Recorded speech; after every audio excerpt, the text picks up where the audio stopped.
Hello, everybody, and welcome to Peaches and Power Bombs. I am your host for this evening, Majestic Marie. I hope you guys are doing really great out there, you lovely little peaches, you. And I am alone tonight. I uh, Alora is out of town, so she wasn't able to make it in time, but that's okay. We're here. We're going to talk about Backlash. So if you're here, make sure you leave comments. Make sure you join the conversation. Don't let me take up all the time. I do so much better when I have people to talk to. So make sure y'all join the conversation. And you guys know how it goes. Make sure that you like, share, subscribe to Peaches and Power Bombs. Do all the things. Tell your friends about us. We're doing our best to up our content and to give y'all something at least once a week, a live stream once a week. We're trying to do our best on that. So here we are. Here I am. We're going to go over some Backlash for tonight. But of course, you guys know how it goes. We're going to let the Briscoe brothers get us ready for the show. Ain't no way, chick. Ain't ready. There ain't no way, man. Ain't ready. Ain't no way y'all could possibly be ready. You can say you're ready as many times as you want. That's all I'm gonna tell you. Y'all boys ain't ready. There's no way, man. Talking about they anxious. You hear him, chick? Hey, somebody losing sleep. They losing sleep, baby. Man, I've been getting the best sleep of my life. I've been snoring, baby.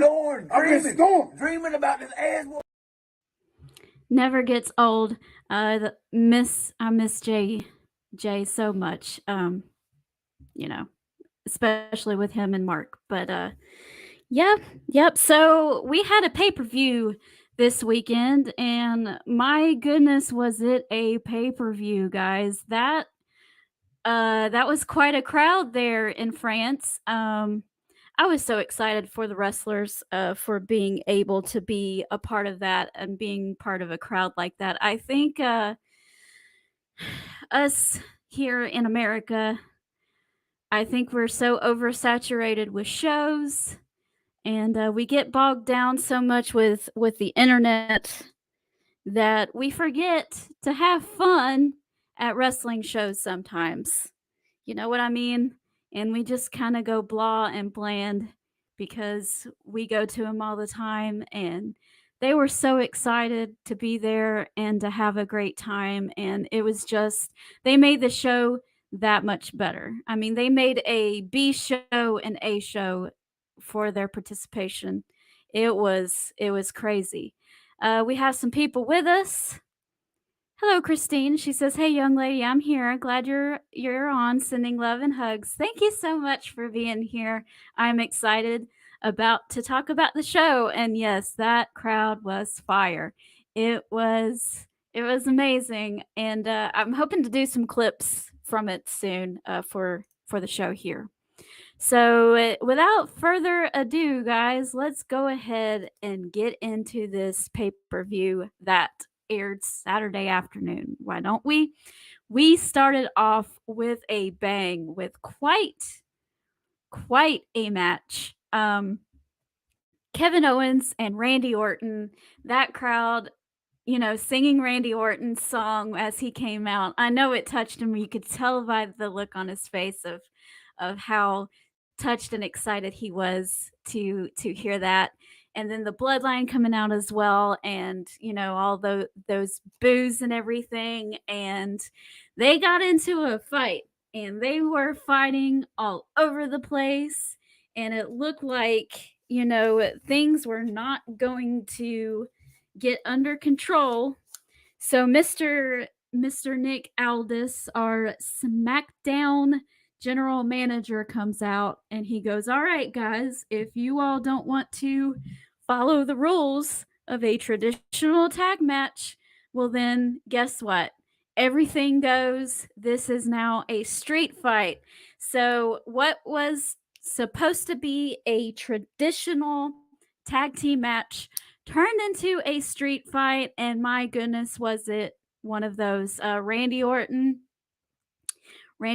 took his guy, and they started fighting out in the crowd, and Kevin Owens and the guy he was fighting was going at it as well. And then there at the end, Tama Tonga's brother comes out of nowhere in his shocking debut and helps the Bloodline get the win. And it looks like Paul Heyman had no idea that that was going to happen either. He looked shocked, and I don't know. There's a new Bloodline in town, and Paul Heyman's going with it for right now. But I wouldn't be surprised if Paul Heyman starts getting the old guys, the old Bloodline back together soon enough in order to stop this rogue Bloodline. I don't think they're rogue. I think that they just want us to believe that they're going rogue for now. So let me see what you guys say. How did you all feel about this match? How do you feel about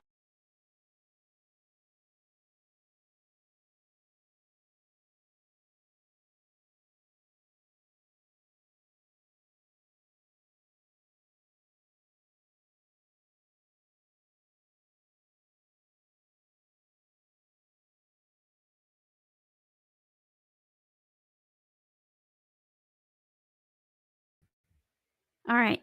That's better. Sorry about that. Christine says Randy and Kevin should have won that. I thought it was fine the way it was. I know. We always want the good guys to win, though, so I can understand why people were upset if they lost. And Jamie says, I was expecting Jacob Fatu, but it was good to see Tonga God is now in WWE. Yes. I keep forgetting what that guy's name is that debuted. It's Tama Tonga's brother. But it was pretty cool to see him in the WWE as well. So let me see. Let me check my messages real quick, guys. I'm sorry. Okay. All right, I can ignore that until we get back on track. I was expecting Jacob Fatu as well. I'm pretty sure that at some point he will make his appearance as well. I don't know though. Would he be with Solo, or will he be with Roman Reigns whenever Roman Reigns comes back? We'll have to see. We'll have to see. It's this is going to be interesting. They said that the Bloodline story was not over, and I was thinking, how in the world are they going to top this? What else can they do? Are they going to stretch it out for the sake of stretching it out and making it go absolutely insane and not make any sense? Like they did with Supernatural back in the day. The show Supernatural, they just stretched that thing out, and after season 4 or whatever, that thing got bonkers. But anyway. But no, it's still interesting. This Bloodline thing is still going strong, and I'm pretty excited to see what they do with it. We know that Randy's going not Randy. We know that Roman's going to be gone for a little while. But when he comes back, he will have a problem on his hands, and we'll have to see how he deals with that. I think eventually we're going to find out that Solo Sikoa is not gone rogue, that he was actually following orders from his tribal chief, and I bet that that is The Rock, and going to set up a match one-on-one, Rock versus Roman, for next year's WrestleMania. My thoughts, I could be wrong though. I'm wrong a lot, so who knows? Who knows? Okay, so that was good. That was a way to start this pay-per-view. And the heels win, but I think that they needed to. So we'll see what more they do. What more chaos that they ensue on SmackDown and in WWE in general. So I'm excited to find out. All right, guys. So next up, we had the WWE Women's title on the line. Bayley versus Tiffany Stratton versus Naomi. all three women got a loud reaction from this crowd. I wouldn't expect anything else from them. They were just loud, period. But all three of them, everybody was excited to see them. Bailey got a loud reaction. We got some Tiffy times going on, and they were excited to see Naomi as well. And I think they were chanting "glow" at her, so that was cool. This match was really good. Um, it's sometimes hard to follow a triple threat match. I usually don't really like them all that much. I'm more of a if you're gonna have a title on the line, I kind of like the one-on-one scenario. But so you can put all your focus just on the two competitors, right? And then you, adding the third person usually makes things chaotic, and it's hard to understand what's going on. But this match was fine. Uh, all three girls did a great job. I enjoyed it, and Bailey got a win, but it was a roll up, so it wasn't like a definite win over someone. I expected Naomi to take the pin, and she did. So Tiffany Stratton still looks really good in a loss. Naomi didn't look bad in a loss either, so that's okay. But I thought that the right woman won here with Bailey still retaining. I don't know what they have planned going forward. I'm guessing that none of these three women are done with each other quite yet. I see another match or so happening with these three ladies. I don't know what's going to happen in the future, but we'll just have to watch SmackDown and find out, right? So let me see what you guys say.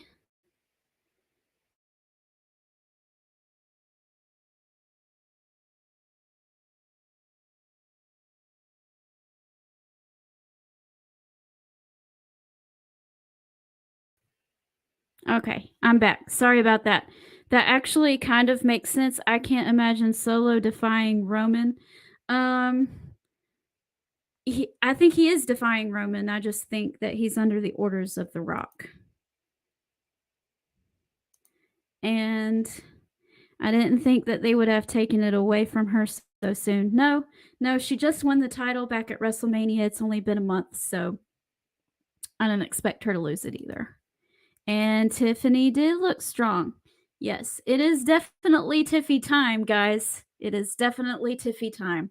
And she's doing really great on the main roster. I'm excited to see what she does going forward. Yeah. Yeah, I'm excited to see what else what more is for her. I expect her to be a champion, in the next year or so. So that was a good match. All right. Moving on. We're going to get through this really quickly. We're going to get through the Backlash card pretty quickly. We might have to talk about AEW just to pass some time. We have the world title. And my goodness, did Jey Uso get a crowd reaction for this? I know some people just from the kind of reaction that he got was clamoring for him to become the world heavyweight champion. But I know that they kind of, in this case, it's hard because Damian Priest just won his title too. He just won his title and he cashed in his Money in the Bank contract.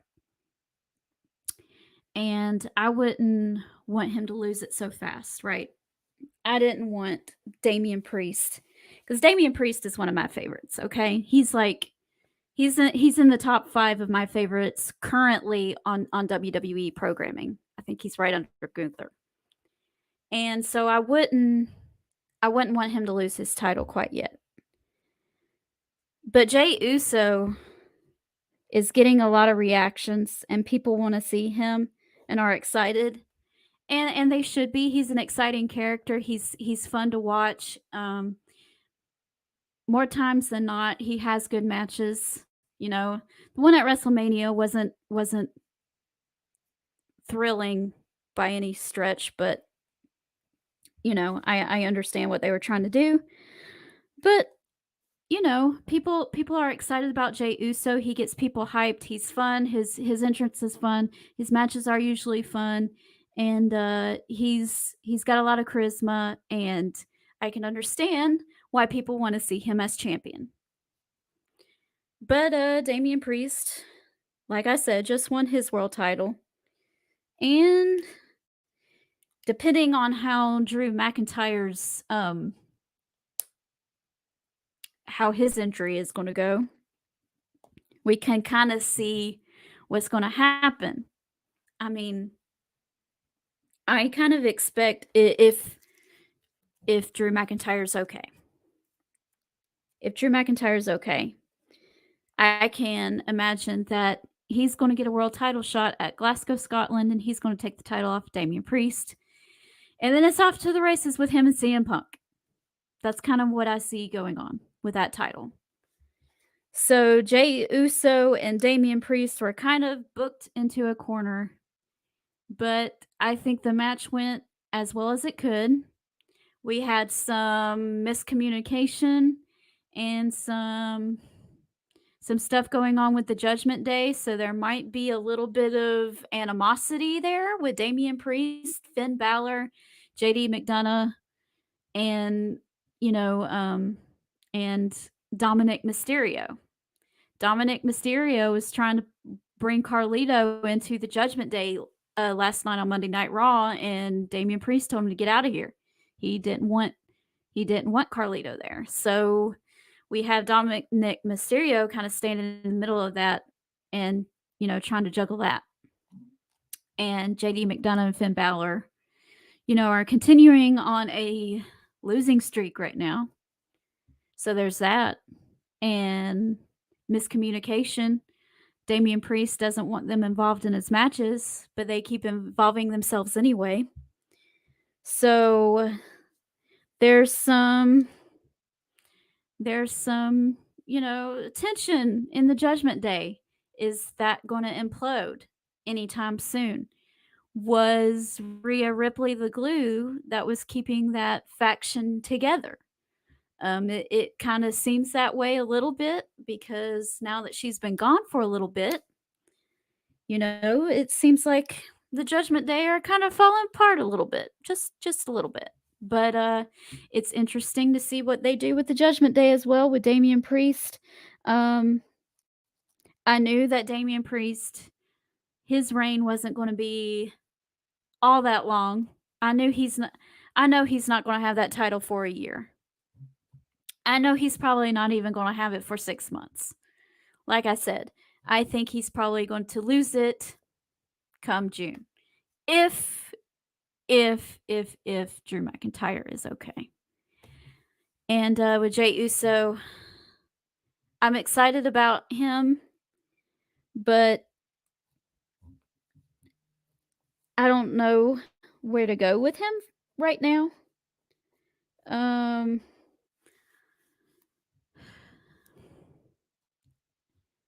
I know we would say maybe he could do like a mid-card title, but those are even kind of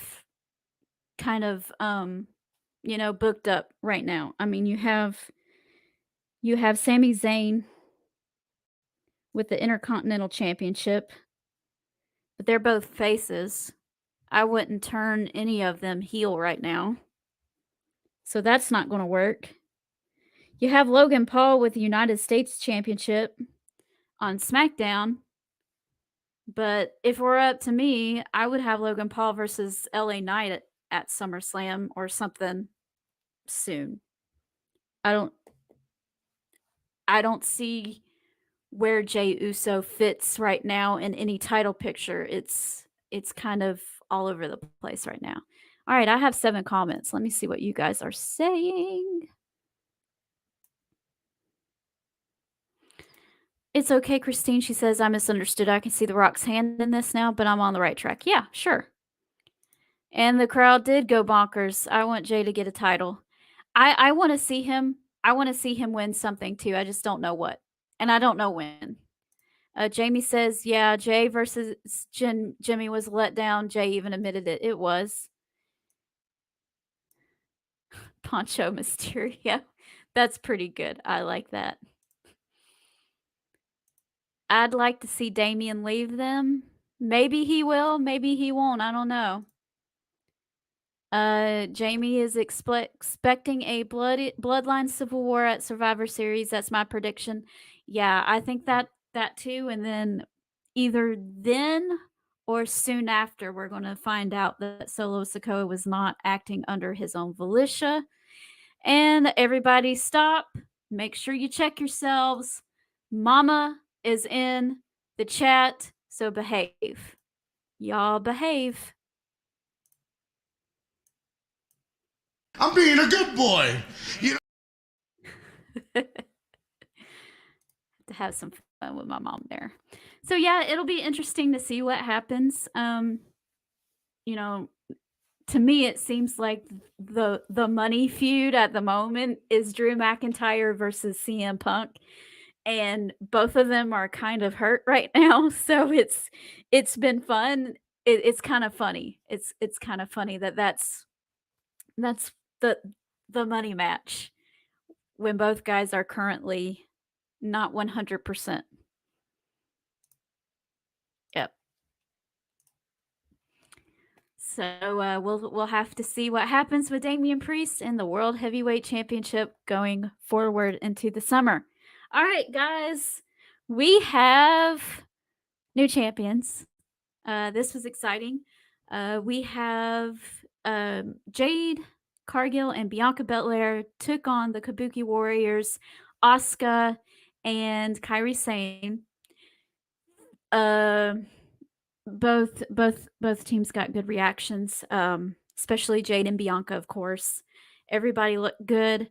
There was it felt like some miscommunication was going on in this match.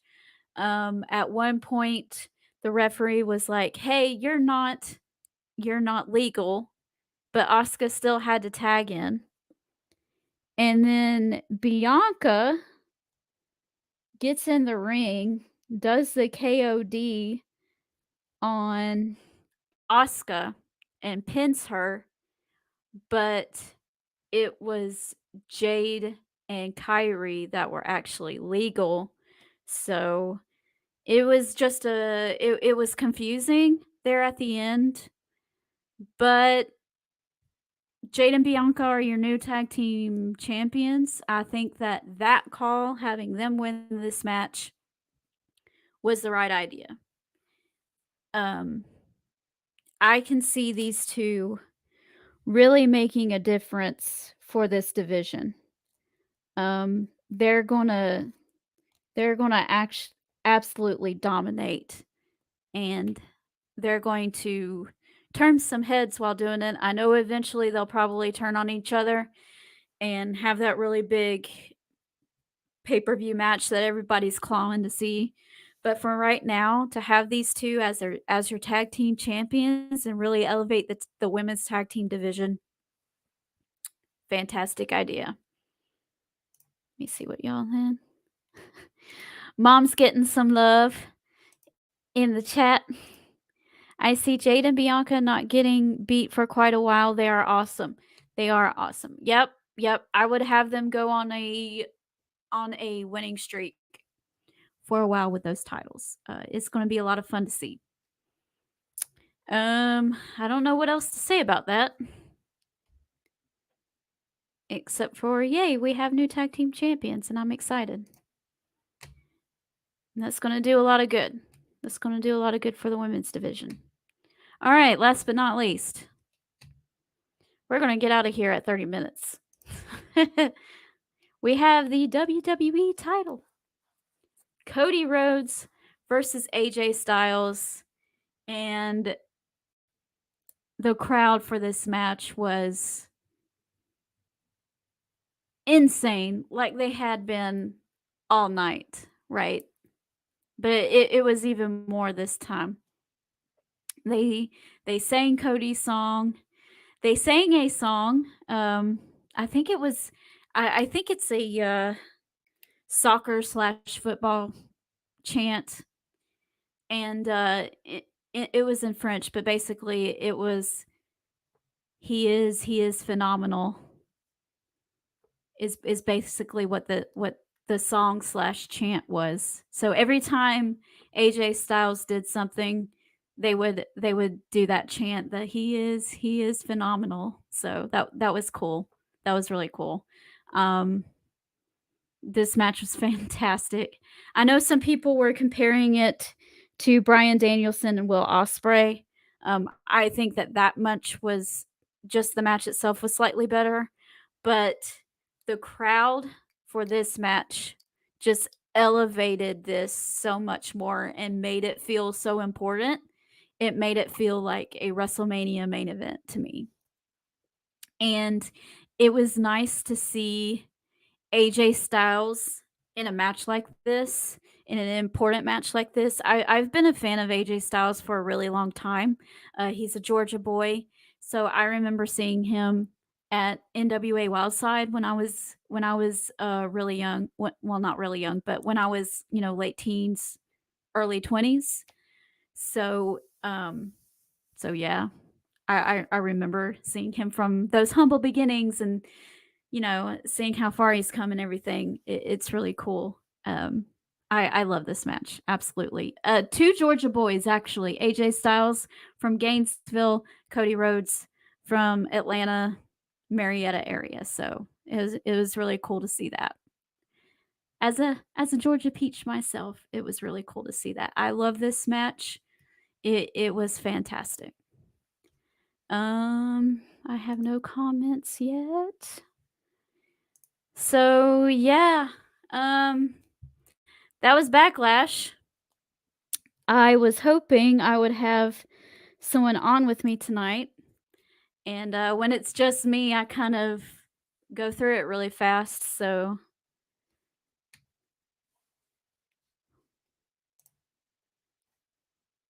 Jamie says it was a great match. It was what I expected. AJ is amazing. He sure is, isn't he? AJ is fantastic. Cody does better when he is in matches with great wrestlers. Well, I think Cody is a good wrestler too, but um, when the other person isn't on par with him, I can see where it gets dragged down a little bit.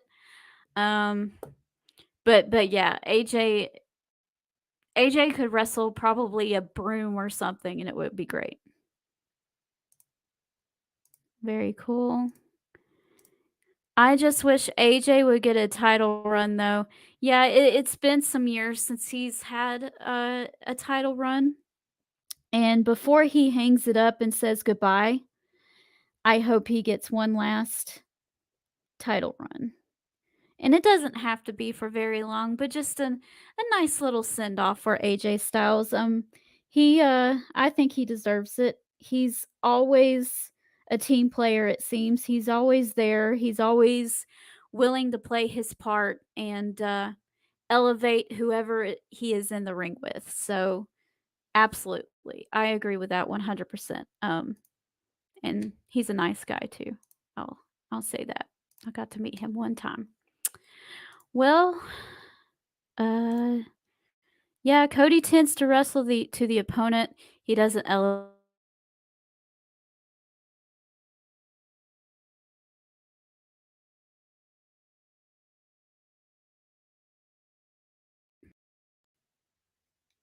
All right, sorry about the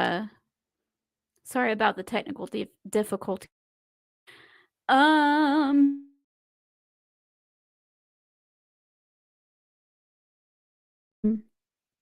I wasn't expecting to be a sometimes it happens, things come up and you can't always things don't always go the way you want it to. So, since I'm having technical difficulties and we talked about Backlash really fast, and I don't want to talk about too much else without Alora, so I'm going to go ahead and say goodbye.